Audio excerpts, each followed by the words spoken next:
what that means, that was actually said to me by a teacher in Sweden in an immigrant ghetto on the outskirts of Stockholm.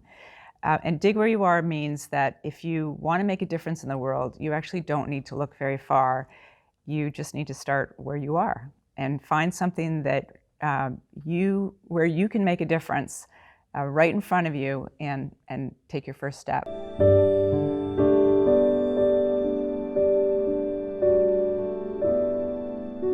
When she said that to me, I thought, oh my gosh, that's what this book is about. Because until that point, I wasn't really sure where this was going or what tied everything together, tied all these stories together, and made it relevant for us, me, the writer, and you, the reader. And I was sitting in her living room at her house in Sweden, and she said this thing, and I realized that's what they all had in common. They had all just dug where they were. They hadn't had any grand plan about how to change the world or do anything great. They had just one day seen an opportunity to make a difference based on what they already knew how to do, whether they were a doctor, a surgeon, a community organizer, a criminologist, and they had just taken that one step to help one other person, and one thing just led to another. And if you ask any of them today, what does the end game look like? They couldn't tell you.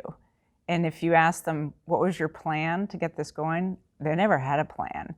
They took all their cues from the people around them. So where should we go? What do you need? These were the questions they asked. And from that, they actually built the route that they took. But it all started at the beginning with a dig where you are, which now seems to have become kind of a phrase in and of itself. What's your dig where you are?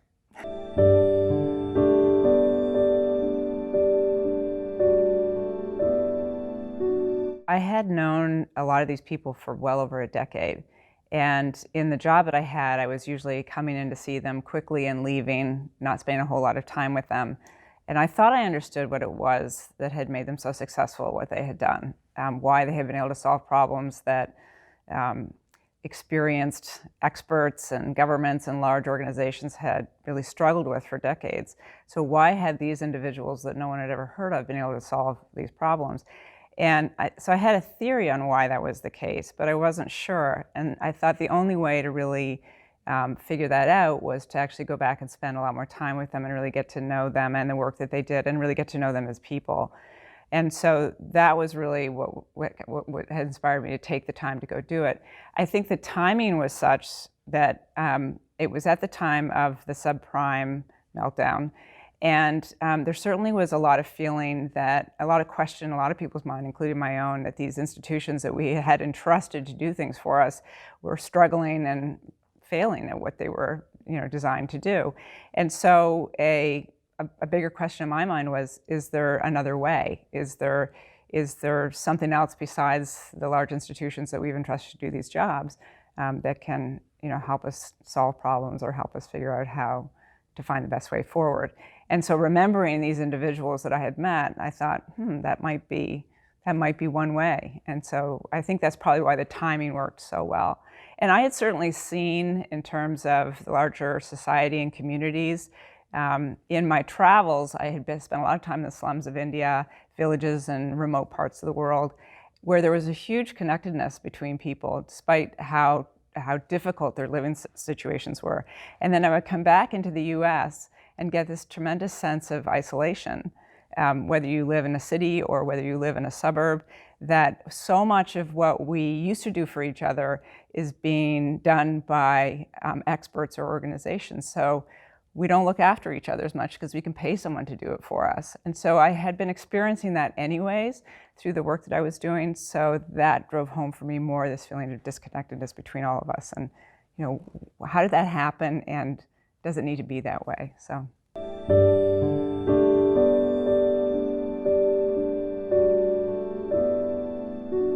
Maybe that was what was going on. I do know that I had a question in my head before I went back and found them, which was, what would it feel like to be them? Because I think I was at a point in my life where I'd had a pretty successful career. I had 2 kids that were almost grown up.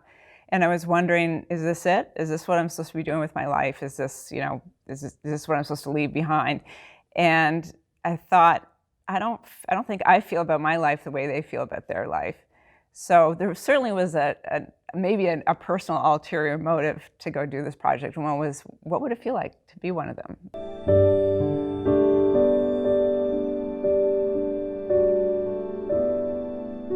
I think that happens anywhere in the world. I think it happens as you get to be more of an expert at something, because you're expected to know the answer to a problem, because you've either paid for it or you've been educated to know the answer to that question. And so there's a little bit of that going on, in the sense that, well, if I've had more education, or if I'm an expert in this field, then I should really know the answer, not the person I'm trying to help. So I think some of that is happening. But I think the other thing is, and you'll see that, by the way, happen in corporations as much as you see it happen in social issues, because the more successful or the more recognized we get, the less we look to others to give us direction, I think, because we're expected to know what that direction should be. And so one of the things I think that's so interesting about these examples is that they think very much like a really good company thinks. They think from the customer back. And that was something that, as a business person, I found most interesting, that really few of them, if any of them, had any business background, and yet they were always starting with the customer, which was the person who actually was in need, who had a need. And from that, then they built, they created the plan together and the way forward. So I think basically it comes down to, at the end of the day, perhaps a little bit too much ego. We think we should know the answer. We think we are the expert, therefore we stop listening.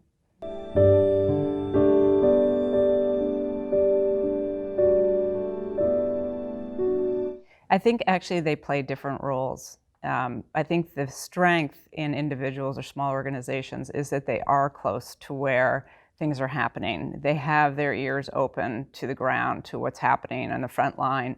And because they operate as individuals or small organizations, they're much more nimble and much more reactive and able to change direction much quicker than a large organization or a government can, that has a plan that's been put in place, perhaps a budget that's been signed off on, it's maybe an annual plan. And so changing the direction of that, not to mention changing the work of thousands of people, is a much more onerous task than it is if you're just one or two people, or even 10 people or 20 people working on an issue in a community. The one thing that those small grassroots efforts can't do is affect policy, or create the space in which these kinds of things can happen productively, or create any kind of long-term changes in laws or the environment.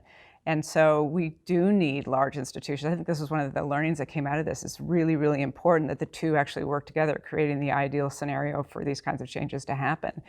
But what's happened, I think, is that we have lost our confidence in being able to solve problems at the grassroots as individuals, you and me, and we have abdicated that responsibility to large institutions, when really that's not what they're best at. What they're really good at is something else.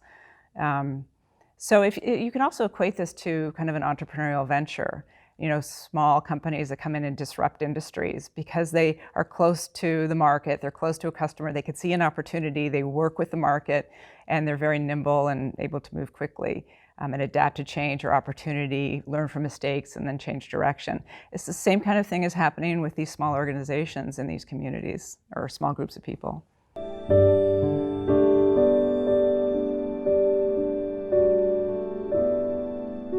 So that was one of the things that attracted me to them. So I did understand that they were, for the most part, self-sustaining.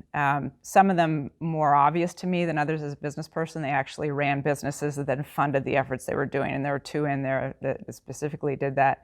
But what I realized as I got to know more, and I can be specific. So for example, Mimi Silber, her Delancey Street runs businesses that support their whole organization and their mission. They take no outside funding. It's all funded by businesses that they run.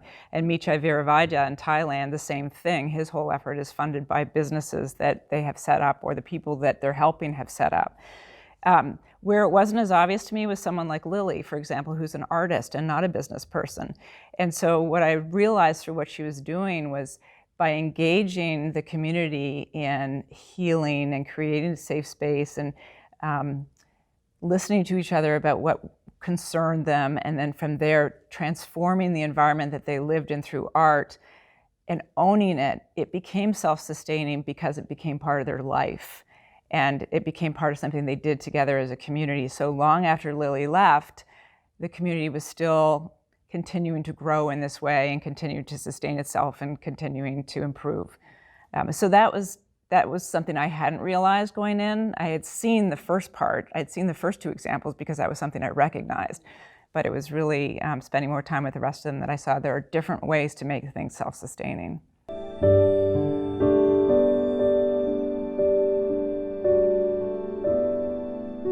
Because I think what happens is you have this idea of who you should be. Most of us do. You're lucky if you don't. And it's based on maybe where you grew up or your parents or your friends or the school you went to. You know, there's societal expectations of who you should become. And then you have your own, which is actually probably worse than the societal expectations of what kind of person should I be? What should I do with my life?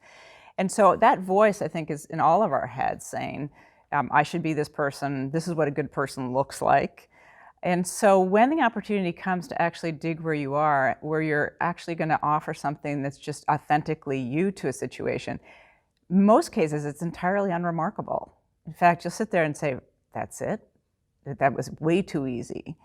And so, you know, I think that's what really stops people from taking that first step, because it's not necessarily in sync with what the idea is they had for themselves or the people around them had for them. Actually, probably more importantly, the idea that they had for themselves or we had for ourselves. So I think that's why people don't take that first step. I think they'll say, it's not important enough, or maybe, you know, I'm not going to be famous enough, or, you know, it can even be grander than that, or it's not really going to solve a problem. Well, you know what? You don't really know, because none of these people really knew until they took that first step, and one thing led to another.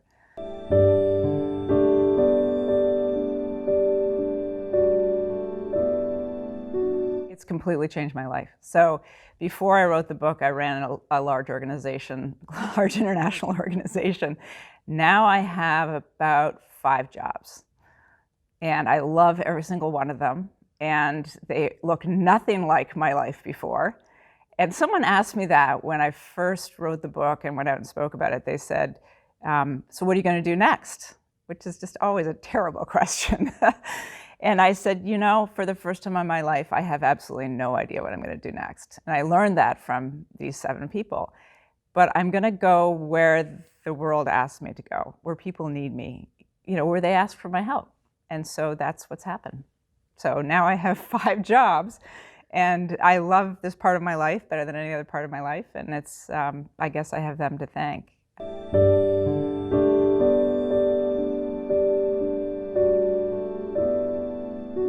I think there's no right answer to that. I think you're going to know when it's the right thing. And I think you hear Mimi says that, Lily says that. You know, they all got a call at some point, kind of to put it in those terms, where they were asked to do something and they weren't sure. And then when they finally gave to it, they said, yeah, this feels right. I'm going to start spending my time on it. I think a lot of us will spend time volunteering for things, doing things that we think are good things to do that make us good people. But the hard part is to be really honest with yourself and say, I'm just doing this because I think I'll be a good person if I do this, not because this is really what inspires me. And I always like to say to people, this is one thing I've learned, if you do something that you feel that connects you to someone and it's helping someone to do something, it is a good thing.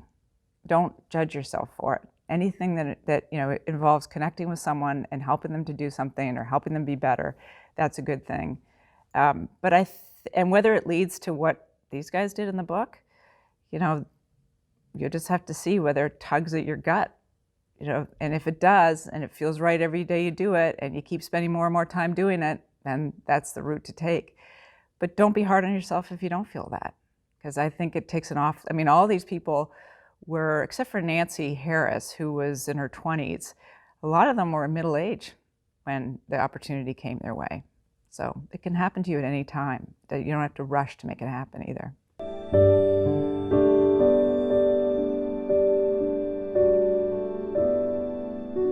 One of the things that is always, well, there are many, I have to say. I mean, I go through still and underline parts of the book and say, wow, and I read it, and you know, at a different point in time, words resonate in a different way.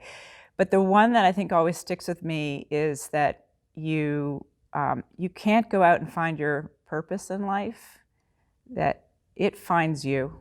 How do you know what your path in life is? I don't think you do. You don't go out and find it. I think it is shown to you. But your heart has to be open, waiting, and willing to accept it. It's so true. Because I think we're in such a rush to find our path. And that I don't think you can find it. I think it has to find you. But you have to put yourself out there. You can't stay at home on the couch, or maybe you could, but it's unlikely it's going to find you on the couch.